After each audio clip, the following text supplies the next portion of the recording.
Welcome to today's Explainer. Today, we are diving into a surprisingly common, yet honestly incredibly important financial puzzle, figuring out how to maximize the potential of your short-term cash. If you're someone who likes to learn efficiently, prefers clear facts over fluff, and really wants to understand exactly how your money could be working harder for you right now, well, you are in the exact right place. We're going to break down everything you need to know about a really clever tool called a liquid fund. So let's jump right into Section 1, the idle cash dilemma, and finding the middle ground. Let's start with a situation almost all of us have faced at some point. Have you ever found yourself with some extra cash sitting around, but you know for an absolute fact you're going to need it in just a few weeks or maybe a few months? It's just sitting there. Actually, it's doing literally nothing. Maybe you just sold a car, maybe you got a nice bonus at work, or maybe you're just meticulously saving up for a near-term goal. The big dilemma is, you really want that money to grow, but you absolutely cannot afford to lose it before that upcoming deadline. And that leaves us facing a notoriously frustrating choice. On one hand, you've got your traditional savings account. It offers low risk, which is fantastic for your peace of mind, sure, but it also offers a painfully low return. On the other hand, you have the stock market. It's got that enticing potential for a high return, but it comes with a high risk of volatility. Think about it. If the market suddenly dips right before you need to withdraw your cash for that big expense, you're in real trouble. You are basically stuck choosing between barely earning a dime or risking the very principal you desperately need. We need a better alternative here. We need a middle ground. Okay, let's dive into this. Section 2, what exactly is a liquid fund? The short-term hero. Allow me to introduce the financial tool designed specifically to solve this exact scenario. A liquid fund is essentially a type of debt mutual fund. Now, what does that actually mean? It means that instead of buying shares of companies like an equity fund does, it takes your money and invests it in very short-term financial instruments. The primary overriding goal of the liquid fund is simply the preservation of your capital. It wants to keep your principal perfectly safe, while at the exact same time seeking slightly better returns than the literal pennies you might be getting in a standard savings account. Notice I said seeking better returns. It's super important to note right off the bat that returns here aren't guaranteed, but the whole objective is absolutely to outperform that basic savings rate. Now, I want you to remember this specific number, 91. This is the magic number for liquid funds. By rule, a liquid fund can only invest in debt instruments that have a maximum maturity limit of up to 91 days. That is incredibly short-term. Because the money is lent out for such brief periods, literally less than 3 months at the absolute maximum, it drastically reduces the risk of the investment losing value due to sudden, unexpected shifts in the broader economy. So you might be wondering, what exactly is the fund manager buying with your hard-earned money? Well, the typical investments include really high-quality, short-term debt securities.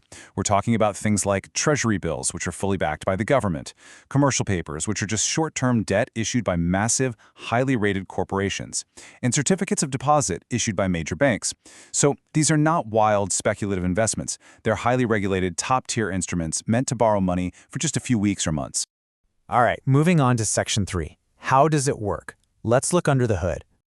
Let's take those definitions and look at the practical mechanics. Let's see how this builds step by step.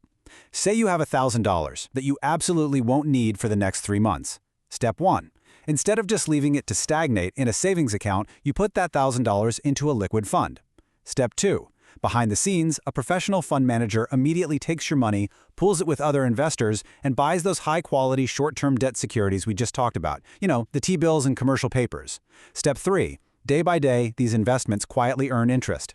Step 4. As that interest accumulates, the overall value of your investment grows. Then, when your 3 months are up, you simply hit redeem, pull your cash out quickly, and enjoy your funds plus that potential growth.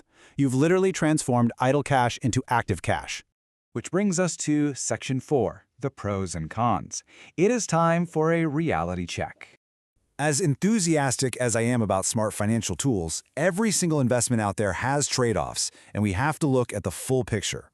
Let's start with the benefits. Liquid funds are considered to be at a significantly lower risk level than stock market investments.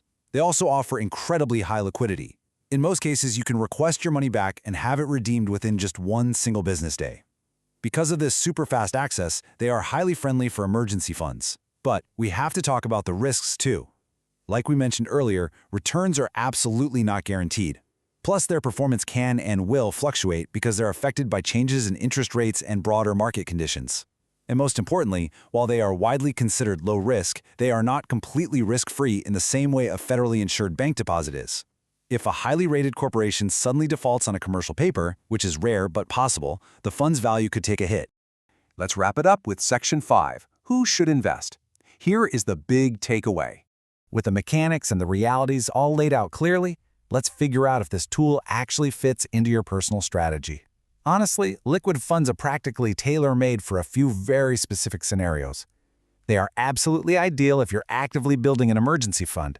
You want that money accessible, sure, but you also want it growing faster than zero. They're also perfect for safely parking money for planned, near-term expenses. Say you've saved up for a big dream vacation, or you have the down payment ready for a home purchase that's closing in 2 months. You do not want to risk that cash in the volatile market, but keeping it in a liquid fund lets it do a little work for you until the exact day you need it. Lastly, they are a fantastic holding pen if you're just waiting to invest in another opportunity down the road and simply don't want your cash sitting completely idle in the meantime. However, we must draw a very firm line in the sand when it comes to time horizons. Liquid funds are strictly designed to hold money for a few weeks or maybe a few months. If your goal is long-term wealth creation, like if we're talking about money you won't touch for 5, 10, or 20 years, a liquid fund is just not the right primary vehicle for you. For true long-term growth, you really need to look at investments like equity mutual funds, which harness the massive growth potential of the stock market over decades, accepting that higher risk in exchange for way higher potential wealth creation. Different jobs require entirely different tools. It's as simple as that. So, I want to leave you with one final provocative thought today. Take a good look at your own finances and ask yourself, is your cash working hard enough for your goals? Take a moment this week to understand your personal risk tolerance, evaluate your investment horizons, and really look at the money just sitting in your accounts. If you've got idle cash waiting around for a near-term job, a liquid fund might just be that smart, middle ground option you've been looking for. But as always, before making any major financial moves, definitely consider consulting a qualified financial advisor to ensure it aligns perfectly with your unique personal situation. Thank you so much for exploring this with me today in our explainer. I hope this provided the clear, structured clarity you need to make the best decisions for your financial future. Keep learning, keep growing, and I'll catch you next time.